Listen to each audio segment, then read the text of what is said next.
Guys, क्या हाल आप सभी के।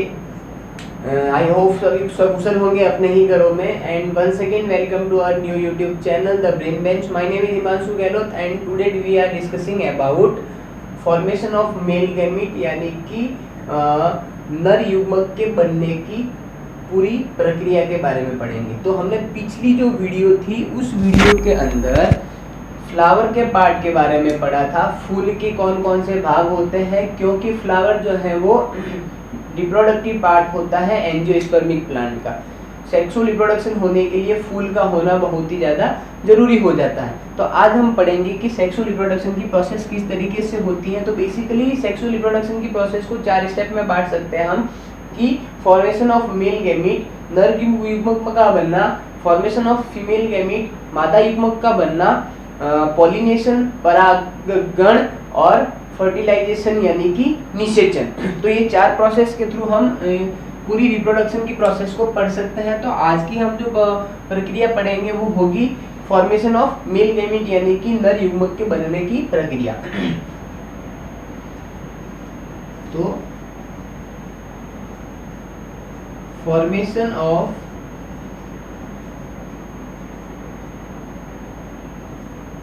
मेल गैमीट क्या होगा? Formation of male gamete. Male gamete को हम कहेंगे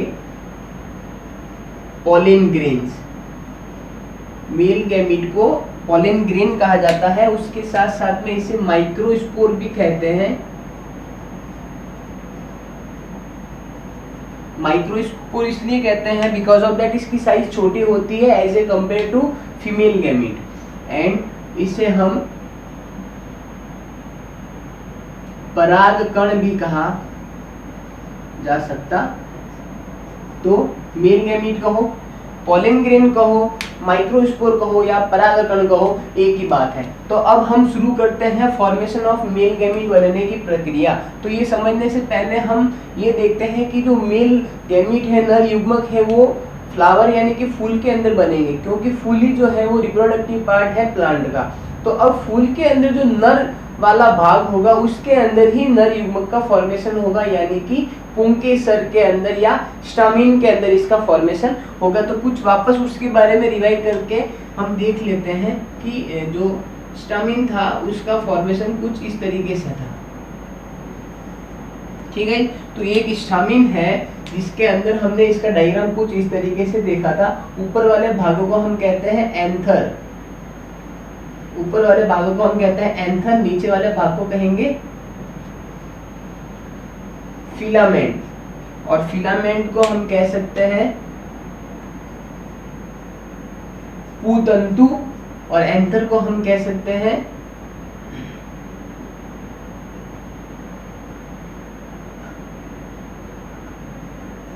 पुमंग।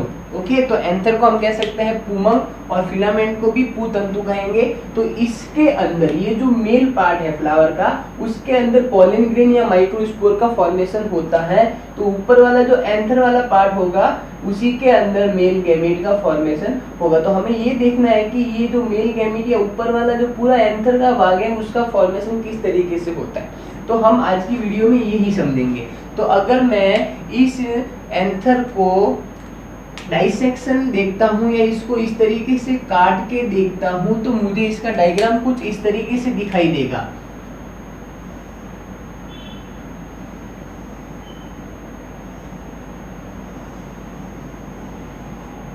अगर मैं इस एंथर का डाइसेक्शन देखता हूँ तो इसका डायग्राम मुझे कुछ इस तरीके से दिखाई देगा।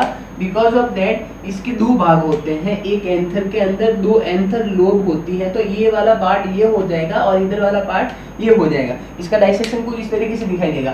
तो देख लो, ये है एक एंथर की लोब। एक एंथर के अंदर 2 एंथर की लोब होती है, एक इस तरफ और सेकेंड वन इस तरफ। तो ये 2 एंथर की लोब हो जाएगी और पर एंथर की लोब के अंदर एक पोलन सैक पाया जाता है। तो ये हो जाएगा पोलन सैक।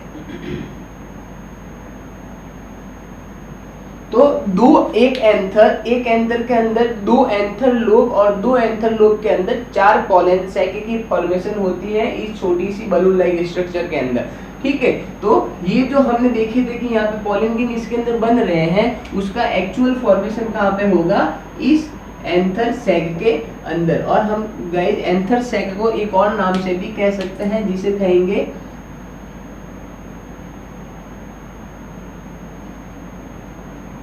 माइक्रोस्पोरेंजियम। ऐसी जगह फ्लावर की एंथर के अंदर एक ऐसी जगह है जिसके अंदर एक्चुअल पॉलन ग्रेन का फॉर्मेशन होता है, उसे हम पॉलन सैक या माइक्रोस्पोरेंजियम कहते हैं। तो आज की इस प्रोसेस के अंदर हमें ये देखना है कि ये जो स्ट्रक्चर है वो किस तरीके से बनता है या इसका फॉर्मेशन किस तरीके से होता है। बिकॉज ऑफ दैट जब ये बनेगा तो इसकी वॉल्स भी बनती जाएगी और इसके अंदर जो माइक्रोस्पोर है उसका भी फॉर्मेशन होता जाएगा। दो प्रोसेस एक साथ में चलेगी। तो गाइस अगर हम किसी टिश्यू की बात करते हैं तो टिश्यू में क्या होता है कि उसकी जो बाहरी त्वचा होती है उसे हम बाह्य त्वचा कहते हैं, या इंग्लिश में हम उसे एपिडर्मिस कहते हैं। तो इसमें भी कुछ ऐसा ही होगा, जो टिश्यू होगा इसका एंथर का, उसकी जो बाहरी त्वचा होगी उसे एपिडर्मिस कहेंगे हम। तो जब इसका फॉर्मेशन होना शुरू होगा तो सबसे पहले एपिडर्मिस होगी। एपिडर्मिस की कुछ जो सेल्स होती हैं वो इस अपर एपिडर्मिस बाहरी एपिडर्मिस के नीचे इकट्ठा हो जाएगी एक जगह पे। तो ये जो सेल होगी वो एपिडर्मिस की सेल किसी और सेल के अंदर चेंज हो जाएगी। तो सबसे पहले हम कहेंगे कि एपिडर्मिस की जो सेल है वो एपिडर्मिस के नीचे ही इकट्ठा होके चेंज हो जाएगी हाइपोडर्मल सेल्स के अंदर। गाइस ध्यान से समझिएगा, बहुत ही इजी कॉन्सेप्ट है, अच्छे से समझने पर बिल्कुल इजी लगेगा। हाइपोडर्मल सेल्स की लेयर, तो एपिडर्मिस के नीचे जस्ट बन गई हाइपोडर्मल सेल्स की लेयर। अब फर्दर हाइपोडर्मल सेल्स की जो लेयर होती है वो वापस से डिवाइड करेगी और चेंज हो जाएगी आर्कीस्पोरियल सेल्स की लेयर के अंदर।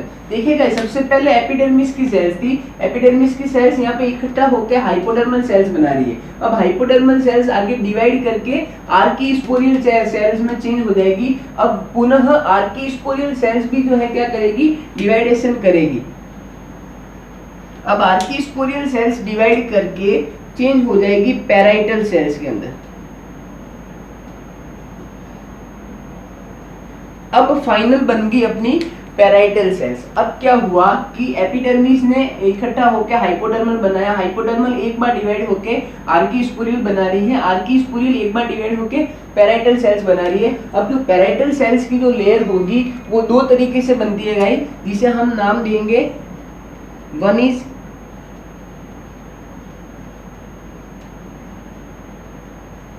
अपर parietal and second one is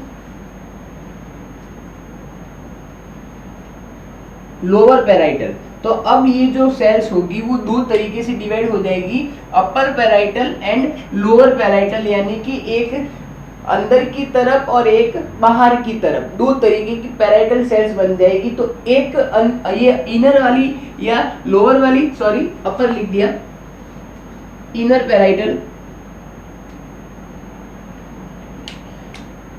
outer parietal.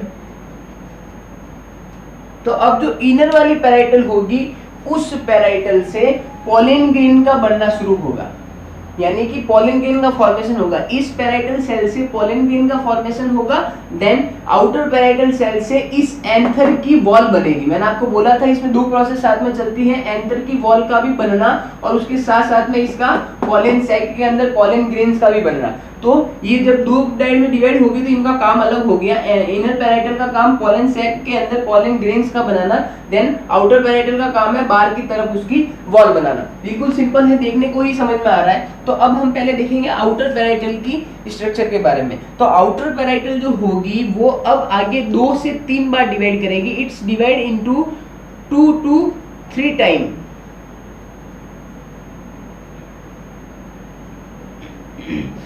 Outer parietal cells के अंदर 2 से 3 बार डिवीजन होगा। 2 से 3 बार डिवीजन इसलिए होगा क्योंकि जो एंथर है, एंथर की जो बाहरी वॉल है वो भी 2 से 3 वॉल्स बनाती है, और 2 से 3 वॉल्स बनाने के लिए इस सेल को 2 से 3 बार डिवाइड होना बहुत ही ज़्यादा जरूरी हो जाता है। तो जब ये सेल 2 से 3 बार डिवाइड हो जाएगी तो इनसे कौन कौन सी वॉल्स बनेगी, तो सबसे बाहर की तरफ जो वॉल बनेगी उसका नाम है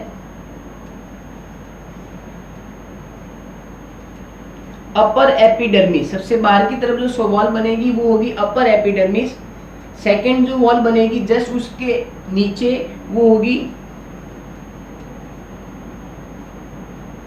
एंडोथीसियम। फिर उसके अंदर की जो लेयर बनेगी वो होगी मिडल लेयर, एंड देन उसके अंदर जो लेयर बनेगी वो होगी टेपिटम। टेपिटम का नाम आप सभी ने सुना होगा। इस तरीके से फॉर्मेशन होता है इनका। तो अब ये वॉल हम इस डायग्राम में देखते हैं कि किस तरीके से जो है बनती है। तो सबसे बाहर वाली लेयर, अब आउटर पैराइटल सेल्स 2 से 3 बार डिवाइड करके ये 4 सेल्स बना रही है। अपर एपिडर्मिस, तो ये जो बाहर वाली सबसे बाहर वाली जो लेयर होगी वो होगी अपर एपिडर्मिस।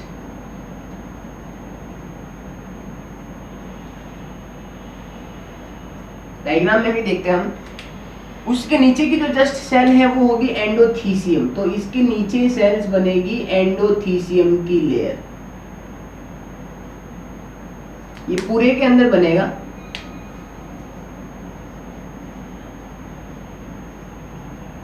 सो गाइस ये हो जाएगी एंडोथीसियम, बिल्कुल सिंपल कॉन्सेप्ट है।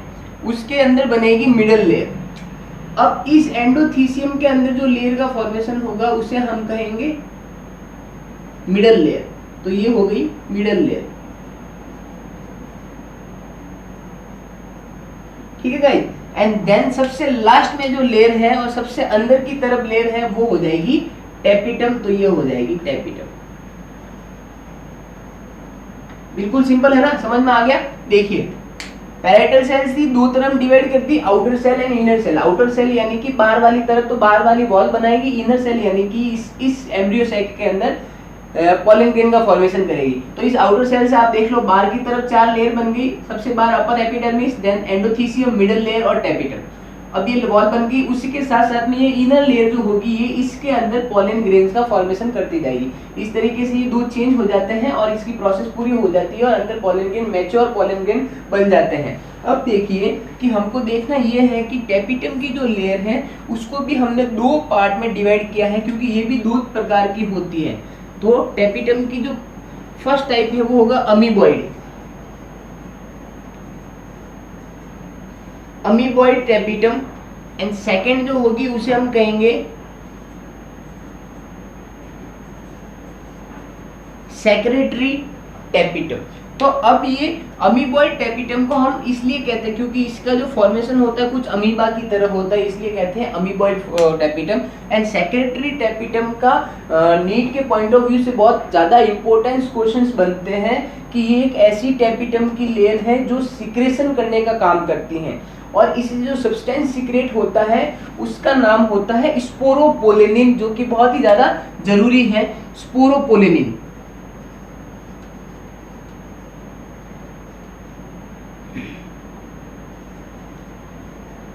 इससे जो सब्सटेंस का सिक्रेशन होता है उसका नाम होता है स्पोरोपोलेनिन। अब देखिए गाइस होता क्या है कि जो सेक्रेटरी सेल्स होती हैं उस सेक्रेटरी सेल्स के अंदर कुछ इसके चारों तरफ एक बॉडीज पाई जाती है इस तरीके से,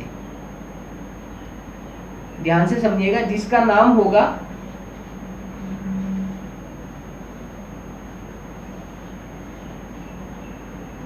प्रोयूबिस्ट बॉडीज। क्या होता है? प्रोयूबिस्ट बॉडीज। तो ये जो सेक्रेटरी सेल्स है, सेक्रेटरी टेपिटम सेक्रेटरी सेल्स, उसके चारों तरफ प्रोयूबिस्ट बॉडी पाई जाती है। और जब ये प्रोयूबिस्ट, जब सेक्रेटरी सेल्स स्पोरोपोलेनिन का फॉर्मेशन करना शुरू करती हैं, तब ये जो प्रोयूबिस्ट बॉडी है वो चेंज होगा, वो होके यूबिस्ट बॉडीज बना देती हैं। क्या बना देती है? यूबिस्ट बॉडीज बना देती है। और इसका बहुत ही ज्यादा इंपॉर्टेंट क्वेश्चन बनता है नीट के अंदर कि यूबिस्ट बॉडीज का काम ये होता है कि सेक्रेटरी सेल्स के अंदर जो फॉर्मेशन होता है स्पोरोपोलेनिन सब्सटेंस का, उसको सीक्रेट करने में ये हेल्प करता है। कौन? यूबिस्ट बॉडीज। ठीक है भाई, तो इस तरीके से कुछ प्रोसेस होती हैं। ये उसकी बार वाली 4 लेयर बन गई। इन 4 लेयर से भी बहुत ज्यादा क्वेश्चंस आता है 12th बोर्ड के अंदर भी, और इसका डायग्राम भी पूछते हैं। तो अब ये हो गया आउटर पैराइटल का काम। अब हम देखेंगे इनर पैराइटल का काम। तो गाइस, अब इनर पैराइटल के अंदर आउटर पैराइटल की तरह 2 से 3 बार डिवीजन नहीं होगा, इसके अंदर सिर्फ एक बार ही डिवीजन होगा, और ये जो इनर पैराइटल सेल्स होगी वो चेंज हो जाएगी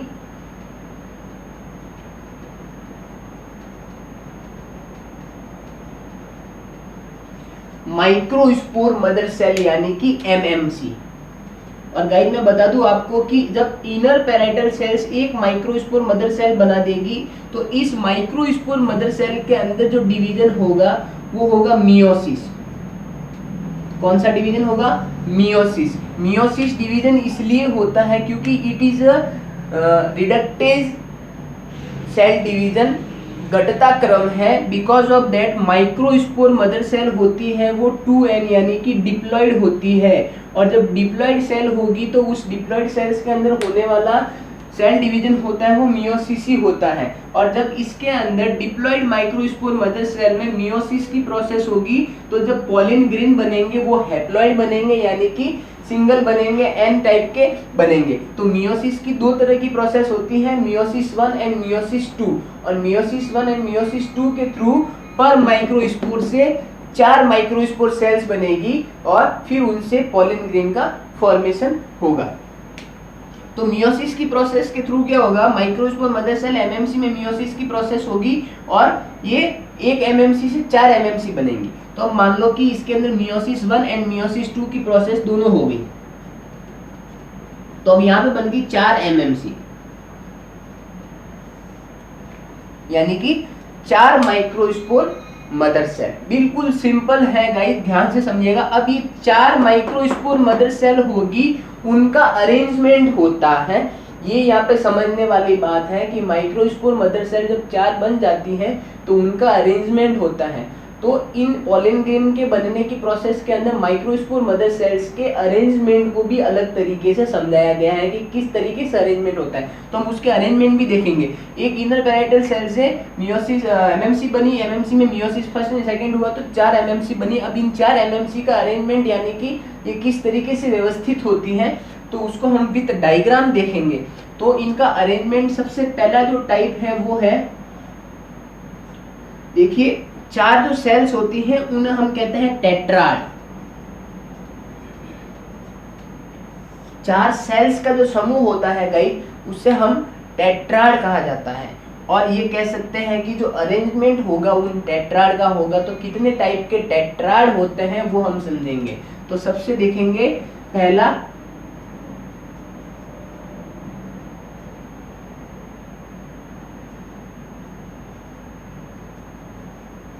टेट्राहेड्रल,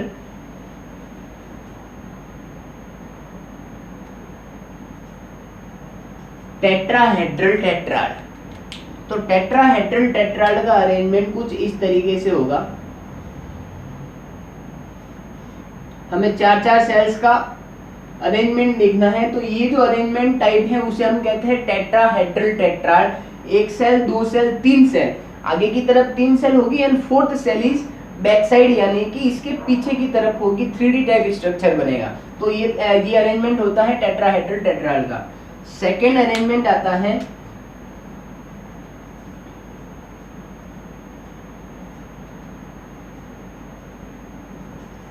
आइसोबिलेटरल टेट्राड। अब आइसोबिलेटरल टेट्राड का जो अरेंजमेंट होता है वो सिंपल अरेंजमेंट माना गया है, कुछ इस तरीके से, चारों सेल्स एक ही फ्रंट पे सामने की तरफ। देन थर्ड जो अरेंजमेंट है उसे कहते हैं हम डिक्यूसेट। डिक्यूसेट के अंदर क्या होगा गाइस, कुछ इस तरीके से अरेंजमेंट होगा। ऊपर की तरफ 2 सेल्स एक जैसे, एंड नीचे की तरफ एक बड़ी cells, and 4th cell is back side जैसे टेट्राहेड्रल टेट्राड में था। ये हो गया इसका तीसरा टाइप। अब देखते हैं हम 4th टाइप। 4th टाइप होगा गाइस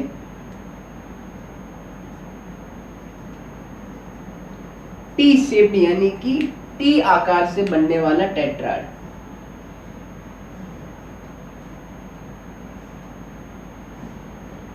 तो ये हो जाएगा टी शेप का, इस तरीके का टेट्राड बनाएगा, इस तरीके का अरेंजमेंट होगा, उसे हम टी शेप कहेंगे। एंड लास्ट फोर्थ होगा लीनियर टेट्राड यानी कि सीधे के सीधे एक लाइन के अंदर,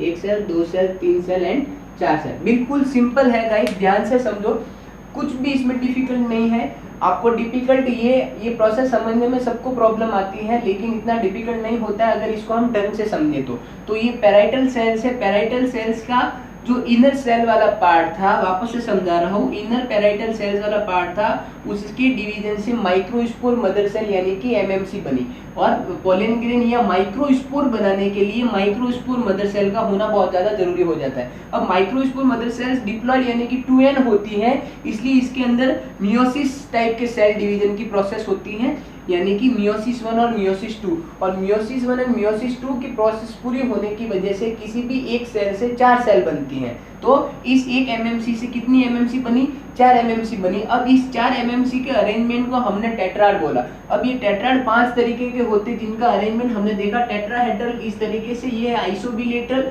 ये है डिक्यूसेट, ये है टी शेप और ये है लीनियर। तो हम देख सकते हैं कि ये 5 तरीके से 4 एमएमसी के व्यवस्थित होने के तरीके हमने समझ लिए। ठीक है गाइस, अब ये क्या करेंगे कि हम अब इसको एक सेल्स को देखेंगे कि एक्चुअल में हमें पोलन ग्रेन बनाना है। हमने अभी तक पोलन ग्रेन नहीं समझा है, हमने अभी तक टेट्राड समझा है। तो हम देखते हैं कि किसी एक सेल को लेता हूं मैं आपको और पोलन ग्रेन बनाने को, पोलन ग्रेन की प्रोसेस को समझाता हूं। तो मान लो हमने ये एक सेल ले ली।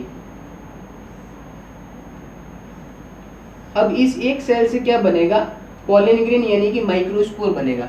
ये 4 टेट्राड है तो एक इससे, एक इससे, एक इससे, एक इससे, यानी कि 4 माइक्रोस्पोर बनेंगे। समझ में आ रहा है? एक एमएमसी से 4 माइक्रोस्पोर बनते हैं, ये प्रोसेस कहती है। तो एक एमएमसी से 4 एमएमसी बन गई और फिर इनसे वापस से माइक्रोस्पोर बनना शुरू करेंगे with the help of meiosis. तो अब हम अगर एक सेल को लेते हैं और माइक्रोस्पोर बनाने की प्रोसेस देखते हैं, तो मैं आपको बता दूं गाइस कि नॉर्मली जो सेल डिवीजन होता है उसके अंदर 2 तरीके के विभाजन होते हैं।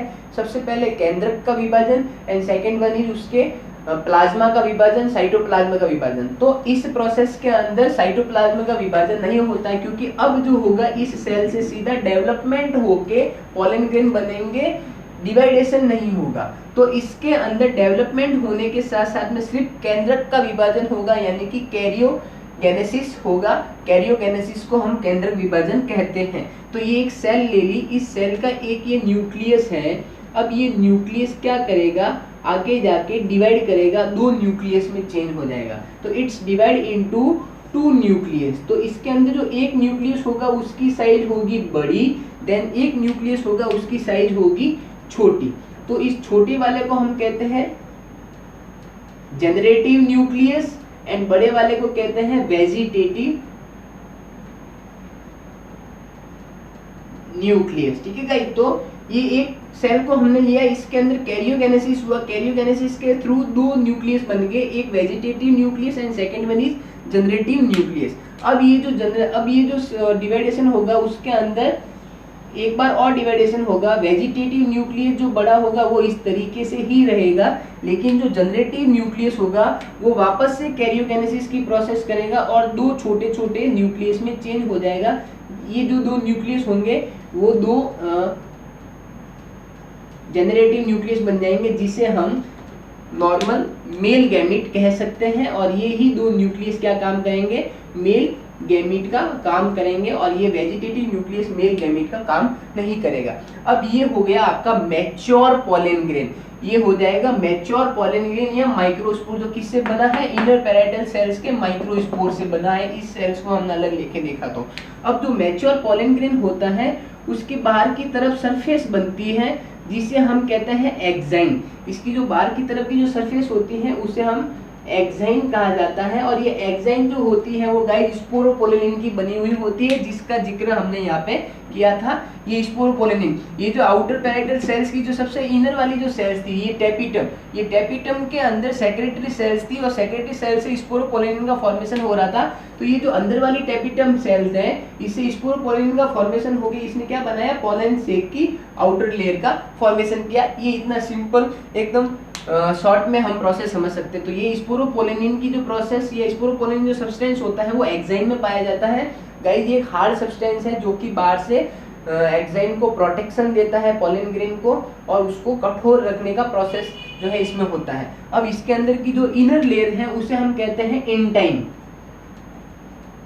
ये होगी इंटाइन। और इस इंटाइन की जो सेल होती है, जो लेयर होती है, बाहर वाली exine and second one is inner वाली इंटाइन। इंटाइन सेल्यूलोज और पेक्टिन की बनी हुई होती है। तो ये गाइस चिकनी होती है, रफ होती है और पतली होती है, लेकिन जो बाहर वाली एक्साइन होती है वो खुरदरी होती है, कठोर होती है और प्रोटेक्शन का काम करती है। तो इस तरीके से हम इसको बोल सकते हैं mature, it is a mature pollen grain.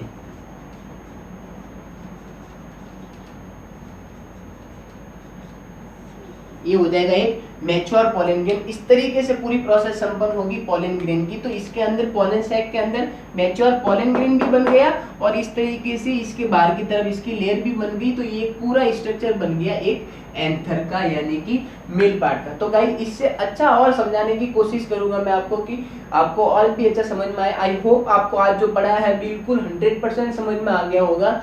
So guys ऐसे ही वीडियो देखते रहिए, चैनल को सब्सक्राइब कीजिए, वीडियो को लाइक कीजिए, और कुछ भी टॉपिक्स पढ़ना है कोई भी क्लास से रिलेटेड, तो नीट के रिलेटेड, तो कमेंट बॉक्स में बताइए। एंड घर पे रहिए, खुश रहिए, स्वस्थ रहिए। टेक केयर, बाय बाय, जय हिंद।